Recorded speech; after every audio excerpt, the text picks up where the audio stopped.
Hola, bienvenidos de nuevo a nuestra clase del día de hoy. Para la última parte de la clase necesitaremos los siguientes materiales: lápiz, borrador y algo en que escribir. Muy bien, muchachos. Retomemos entonces nuestra clase del día de hoy para hablar sobre el número de Reynolds. ¿Qué es el número de Reynolds? El número de Reynolds es una relación entre las fuerzas inerciales y las fuerzas viscosas. Palabras más, palabras menos. Es una relación, si yo tomo esto como una tubería, es una relación que tienen los fluidos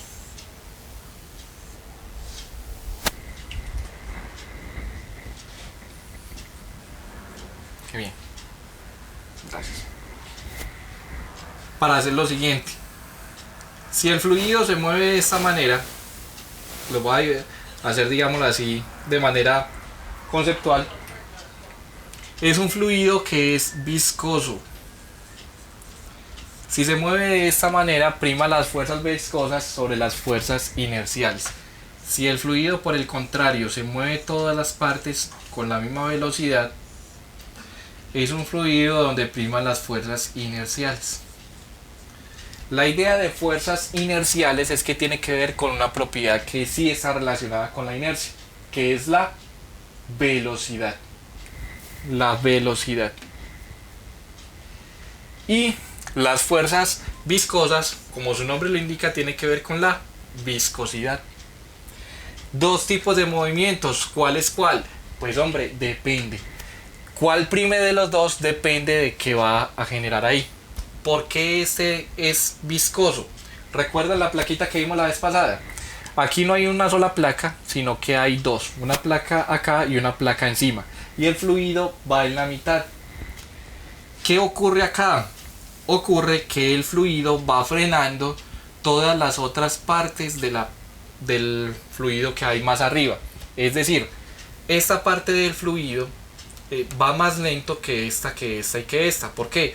Porque si el fluido de la mitad va más rápido, comienza a interactuar con las otras y hace que se vaya moviendo, que se vaya desplazando el fluido conforme se va alejando del centro de la tubería, del centro de la figura.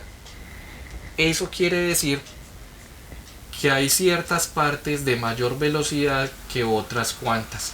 Tanto que las que están más cerca del borde se dice que están unidas a él, y eso es lo que se conoce como la condición de no slip o non-slip, que es la que voy a escribir acá. No slip condition, condición de no deslizamiento. La velocidad vale 0 en el borde del fluido que está en interacción con la superficie. ¿Por qué? Por la viscosidad. La viscosidad es como si fuera el pegamento, del fluido a la superficie. Eso es lo que me permite a mí también pensar en la viscosidad de una manera diferente. Dicho de otro modo, esa condición de no slip es la condición que permite que cuando usted se va a meter a la piscina le digan: no se limpie los ojos y va a salir de ella y va a volver a entrar. ¿Por qué?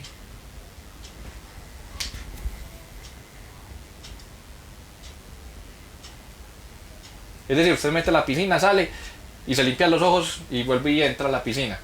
¿Por qué le dicen, hombre, no se limpie los ojos? Si va a salir de la piscina y va a volver a entrar, no se limpie los ojos. ¿Por qué? Los escucho, muchachos. Ustedes me dirán, pero que este man sí pregunta todo, ¿por qué? Profe, podemos dejar el parcial para otro. ¿Por qué? Porque ya tiene una capa de agua. Correcto, ya tiene una capa de agua. Y esa capa de agua viene dada por esto que hay aquí. La capa de agua que se adhiere a usted. Nunca había escuchado eso. Listo. Les dejo entonces también la pregunta. De hecho, cuando usted sale del agua, usted sale con agua pegada a usted, por decirlo de alguna manera. De hecho, cuando usted se mueve en el agua, usted lleva parte del agua pegada a usted. Entonces, realmente el agua no está interactuando directamente con usted cuando evita que se mueva. El agua interactúa directamente con las partículas que usted arrastra, que están pegadas a usted cuando usted se mueve. Esa es la realidad, pues, microscópica del asunto. Una película. Película, sí.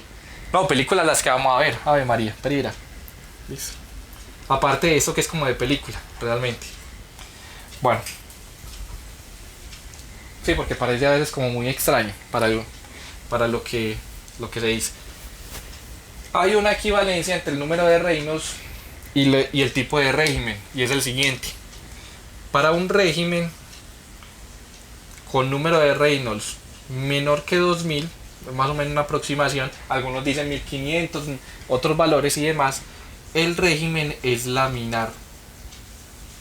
El régimen de movimiento del fluido, recuerde que el fluido se está moviendo, que estamos estudiando la dinámica de fluidos.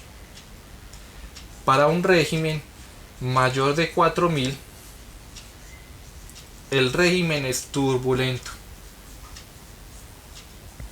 Y para un régimen entre 2000 y 4000 del número de Reynolds, se dice que el régimen es de transición. Listo. Entonces ahora sí, Bernoulli solamente se puede utilizar para cuando el número de Reynolds es menor que 2000. Bernoulli no se utiliza para este. Si usted lo aplica, pero es como si usted estuviera diciendo, sí, entonces quitamos el sol, como si usted estuviera diciendo, si utiliza Bernoulli para este régimen, es como si estuviera diciendo, quitamos el sol, y una vez usted quita el sol, la Tierra se da cuenta y todos salimos de línea recta, moviéndonos por la órbita de la Tierra. Que de hecho yo pensaba que la órbita de la Tierra era, yo siempre pensaba de qué estaba hecha la órbita de la Tierra, porque siempre la dibujaba en los libros. Pero bueno, cultura general. Preguntas que uno se hace. No piense eso, la Tierra no tiene cosas por las que se mueve, la órbita de la Tierra no está hecha de nada, de materia ni nada parecido, es una trayectoria que se dibuja, igual que estas trayectorias. Adicionalmente, si usted quita el sol, la Tierra no se da cuenta inmediatamente, se da cuenta tiempo después. Adicionalmente, si usted va a utilizar Bernoulli, pues entonces no ponga el régimen turbulento ni tampoco de transición, sino laminar. Palabras más, palabras menos. Es como si usted me dijera, íbamos a utilizar la conservación de la energía en este sistema que tiene fricción cinética. Y sí, como así que conservación de la energía mecánica, vea, pues no se puede, está utilizando una herramienta que tiene unas limitaciones, que tiene un uso para explicar algo que no se debe explicar. Por esa misma razón es que usted debe tener bastante claro en qué se utiliza cada una de las teorías. Muy, muy claro. Porque si usted no tiene eso claro, entonces lo que va a pasar, lo que va a ocurrir es que cuando usted la utilice, la va a utilizar mal utilizada. ¿Eso a qué suena? ¿O cómo se percibe? Como si usted estuviera tratando de resolver una cuadrática del siguiente estilo. Ax a la 3 más bx2 más c igual a 0. Entonces usted dirá, aplicamos la cuadrática, entonces menos b más... No, pero espere. No es cuadrática, vea que la ecuación no es cuadrática. No es cuadrática y aquí se está dando que no es cuadrática. Se está dando cuenta que no es cuadrática. Es del mismo estilo, muchachos, siendo muy gráfico al respecto. Eso indica que el régimen laminar es el único en el que yo puedo utilizar a Bernoulli. Como es el único en el que puedo utilizar a Bernoulli, no hay pérdidas por energía dentro del sistema. Les cuento. Incluso cuando usted abre el agua de la llave de su casa, el régimen no es laminar. Entonces ahora pregúntese, contame. Pregúntese. De hecho, creo que iba a hacer una pregunta que yo te tengo. Entonces, en la vida cotidiana, ¿dónde vemos, pues, dónde se aplicaría Bernoulli? ¿Dónde se aplica Bernoulli? En aquellos sistemas donde la velocidad es ¿qué? De acuerdo a la relación que acabamos de escribir ahí. Pero, un ejemplo, Bueno, la velocidad baja. Cuando usted coge la botella de agua. La botella de agua suya, pues, cierto, y vacía la botella de agua normalita. La velocidad a la que puede moverse ahí, no, multiplicado por la longitud característica, no superaría pues el 2000. Pero algo que sí ocurre es que cuando abre la llave usualmente de lavaplatos, de lavamanos, la velocidad puede ser un poquito más grande, entonces este número va aumentando y el régimen no es tan laminar. Entonces va aumentando conforme usted va aumentando la velocidad o aumenta la longitud característica. En una tubería, entonces usted tiene una tubería muy grande. Si el fluido va muy lento, el régimen no es laminar. ¿Por qué? Porque la tubería es larguísima, grandísima, un diámetro muy grande. Entonces me da un 2000, me da una cantidad grande que no me permite que el régimen sea laminar. ¿Qué necesitaría usted? Necesitaría una tubería muy delgadita para poder que vaya a mucha velocidad y compensar. Y ahí sí podría ser laminar, por ejemplo. ¿Sí? Esa sería la razón. Bueno, dudas, muchachos. Bueno, pues si no es laminar, abriendo la llave de su casa, la pregunta que yo le hago: ¿a cuánto viaja un avión? ¿A qué velocidad viaja un avión, muchachos? Más o menos. No tiene que darme el valor exacto, pero solo me lo da con 3 cifras significativas, por favor. ¿Cuál es el 280 kilómetros por hora? Es realmente un tanto más, dependiendo del tipo de avión. Pueden ser 800 kilómetros por hora más o menos, o 500, dependiendo pues del tipo de avión. Dependiendo del tipo de avión. Ok, listo, muy bien. Eso quiere decir que si no es laminar cuando usted abre la llave de su casa, en muchas de las ocasiones, será laminar cuando vuela un avión. Sí, un avión ultrasónico. Sí, supersónico más bien. El régimen turbulento, en gran parte turbulento. La pregunta que yo le hago: ¿podrá ser laminar cuando usted tiene un avión? Le dejo la pregunta para resolverla en la siguiente unidad, que es la unidad de aerodinámica. Muchachos, para la próxima clase sí necesitaremos, en la medida de lo posible, que tenga ojalá un avioncito de modelo en la casa. Un avioncito cualquiera, si tiene de pronto. Yo traigo el de mi sobrinito, pero si quiere, o más bien, sí puede conseguirse uno que sea en 3 dimensiones, muy bacano, muy interesante. Para que empecemos a llamar las partes del avión como realmente se llaman. No, un avión normalito. Yo aquí tengo pues varios tipos de aviones, entonces escogeré el más útil para la clase.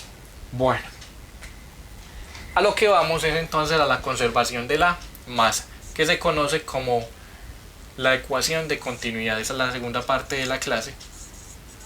Y la ecuación de continuidad, al menos las bases, continuidad, exacto. Al menos las bases son las siguientes.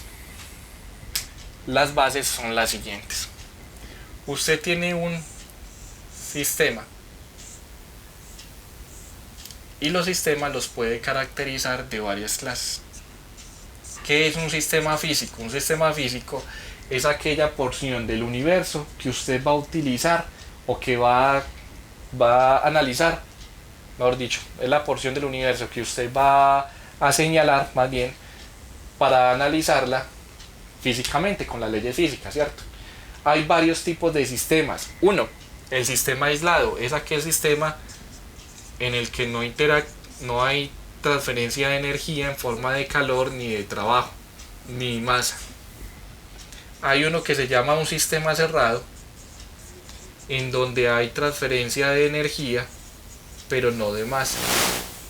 Y hay uno que se llama un sistema abierto, donde hay transferencia de energía en forma de trabajo, de calor y de masa. Si está correcto así, muchachos, lo definí bien. Los escucho.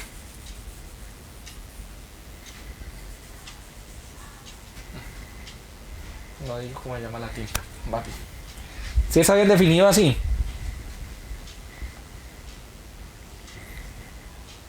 Muchachos. A veces parecería que fuera el internet. Y esta es la hora de que va el internet. Precisamente.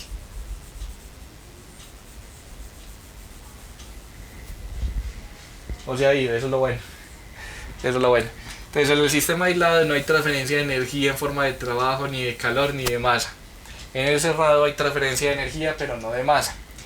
Y en el abierto hay transferencia de energía en forma de calor, de trabajo y de masa.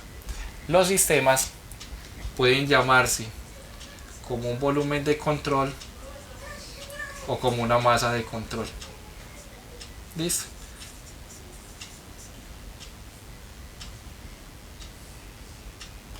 Les voy a dejar este así para que quede como la pregunta de cuál es cuál. El volumen de control es este o este. Y la masa de control es este o es este de acá. ¿Listo? Esa es la idea en cuanto a los sistemas. ¿A qué voy con eso? A lo siguiente. Usted puede definir una porción del universo que va a analizar físicamente como lo que llaman un volumen de control. Y a ese volumen de control usted le va a asignar unas fronteras, no solamente unas fronteras, sino que también va a decir qué entra al volumen de control y qué sale. Haga de cuenta que esto es un programa. Si le gusta mucho la computación, haga de cuenta que es un programa. ¿Qué entra al programa y qué sale del programa? Entonces yo le doy las variables al programa y el programa me calcula la presión. O el programa me calcula tal cosa. ¿Qué ocurre adentro? No sé, no me interesa. Pero el programa me da unas variables yo le doy unas variables de entrada y él me da unas variables de salida. Eso es un volumen de control. A sistemas de gran escala pueden ser pequeñas, depende también del tipo de sistema, pero pueden ser pequeña escala y gran escala. Obviamente que tenga sentido el volumen. Pues si usted solamente toma una partícula, pues entonces el volumen de control sería el volumen de una partícula. Y ahí que está analizando, ¿cierto? Sería como esa la pregunta, Joseph. Realmente es Joseph. Listo. ¿Qué entra y qué sale? Muy buena pregunta. Lo que entra y lo que sale tiene que ver con la ecuación de continuidad. Y va a tener mucho que ver con el número de Reynolds y con el resto de variables físicas. ¿Por qué? Porque dependiendo del número de Reynolds, pues yo voy a tener una idea del flujo, y teniendo una idea del flujo voy a tener una idea de la ecuación de continuidad y viceversa. Ok, entonces pensemos en lo siguiente. Si a este sistema entra y sale masa, en este caso es masa, en este sistema, entonces yo puedo decir que la masa que entra por conservación de la masa es igual a la masa que sale. Yo puedo dividir eso por el tiempo. Dividirlo por el tiempo implica agregarle matemáticamente una propiedad o una notación que es usual, y es esta que le voy a mostrar a continuación. Se denomina una notación con el puntico: masa que entra por unidad de tiempo y masa que sale por unidad de tiempo. Si eso es cierto, entonces yo puedo decir que la masa está dada por la densidad multiplicada por el volumen, ¿o no? ¿Cierto? Eso es la masa. Como la densidad probablemente no cambia, entonces el volumen sí puede cambiar en función del tiempo. Entonces el volumen de entrada igual a la densidad por el volumen de salida.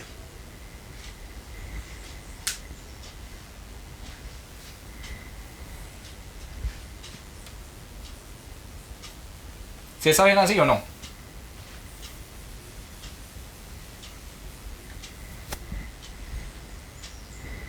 Es decir, que si la densidad es la misma, pues yo podría decir que el volumen que entra es igual al mismo volumen si es un fluido que sale, ¿cierto? Solo con una característica. ¿Cuál? Que el flujo sea ¿qué? Preferiblemente laminar, porque si es turbulento, ¿qué pasa? Que las partículas que entren aquí se van a quedar aquí y ahí sí, eso no se cumple, ¿cierto? Necesito entonces que el flujo sea laminar, que realmente haya un flujo como un movimiento del fluido, y que tanto lo que entre sea igual a lo que sale por unidad de tiempo, si yo garantizo que adentro no se está quedando nada. Eso se conoce como decir que adentro puede haber una reacción química, que puede ser por ejemplo generación, o que puede haber una acumulación o un consumo de las especies que están fluyendo de ese fluido, porque no necesariamente tienen que ser fluidos. ¿A qué voy? ¿A qué quiero llegar? A que esto es un volumen específico, es una masa específica, pues determinada. Eso, si usted lo traduce a un cohete, ¿qué puede ser? Puede ser aquello que le genera la propulsión al cohete. Ese sistema que antes era así, cúbico, tenía sus características, su información, tiene propelente que entra por aquí, que es masa, propelente que entra por aquí, que hay una reacción química, que hay una generación de fluido, de especies, hay un consumo de especies y hay una salida de gases. Cuando yo hago la analogía entre esto que me interesa y esto que me están enseñando, puedo tener una idea más clara de realmente qué tipo de significado tiene esto. Esto me garantiza a mí que lo que yo voy a hacer acá, uno, tenga masa que entra, masa que sale, es parecido, masa que entra, masa que sale, que se conserva. Acá puedo analizar la reacción química, puedo saber con la reacción química si hay un mayor empuje o un menor empuje, cómo va a ser su impulso específico y cómo van a salir los gases, si va a haber un régimen laminar o un régimen turbulento. Si hay un régimen turbulento, ¿cómo voy a hacer yo para que las partículas no se regresen y haya un aumento de la presión considerable, un aumento grande de la presión dentro del gas, dentro de la cámara de combustión, o en el gas más bien, para el gas dentro de la cámara de combustión, y no vaya a desbaratar el cohete? Es más, ¿cómo hago yo para garantizar que la temperatura permanezca controlable dentro de él? Eso es lo que queremos utilizar, queremos responder utilizando este tipo de balances. Esto se llama un balance de materia. Acá es materia porque lo que hay es masa. Hay un curso en ingeniería que se llama balance de materia. Balance de materia es muy interesante, muy bacano, donde ustedes les explican, les muestran cómo se hacen estos balances de materia y bajo qué condiciones. Eso es lo que significa, lo que quiere decir todo este tema. ¿Dudas, muchachos? ¿Preguntas? Tarea entonces para la próxima clase. Si pueden leer sobre este tema de la ecuación de continuidad, dejaré algo en el Classroom para que lean. En cada uno de esos rizos de un fluido turbulento, la presión es diferente y la temperatura. Sí, pueden ser diferentes, sí. Porque la presión va a depender de qué se encuentre la partícula cuando se mueva. Si se devuelve, la partícula se puede encontrar con otra que va más rápido, y al encontrarse con esa otra que va más rápido hay un choque. Como la presión se concibe como choques entre partículas, entonces cambia la presión. Es correcto. Y cambiar la presión cambia la temperatura. Eso es lo que pasa, es lo que ocurre. Con gusto. Sistema de masa variable, sí, pero la masa variable es cuando se considera la masa del todo. Pero cuando yo considero esta parte, pues la masa no está variando, porque yo considero masa que entra, masa que sale, más no estoy considerando esto como un sistema sin que entre masa.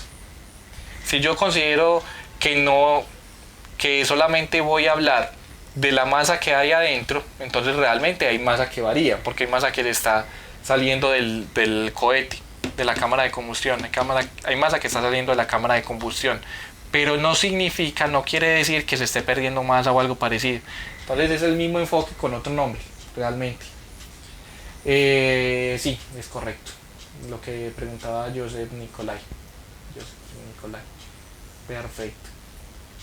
Listo. Un avión ultrasónico que funciona. Recuerden que entonces el avión ultrasónico, más bien hay regímenes. Estos se conocen como regímenes del número de Reynolds: laminar, régimen de transición, y el otro régimen que es turbulento: laminar, régimen de transición, régimen turbulento. Hay otros regímenes que son del número de Mach: subsónico, sónico comillas, supersónico, hipersónico. Esos son los regímenes en términos de otro número.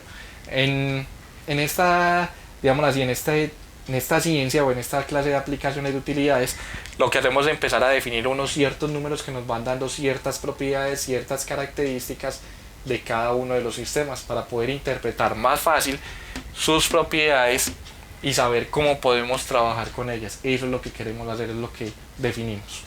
Más dudas, muchachos, más preguntas. el cubito. Recuerden hacer el cubito, muchachos, del de la hoja, porque precisamente este cubito es el que quiero que ustedes tengan ahí, porque vamos a hacer una deducción al respecto.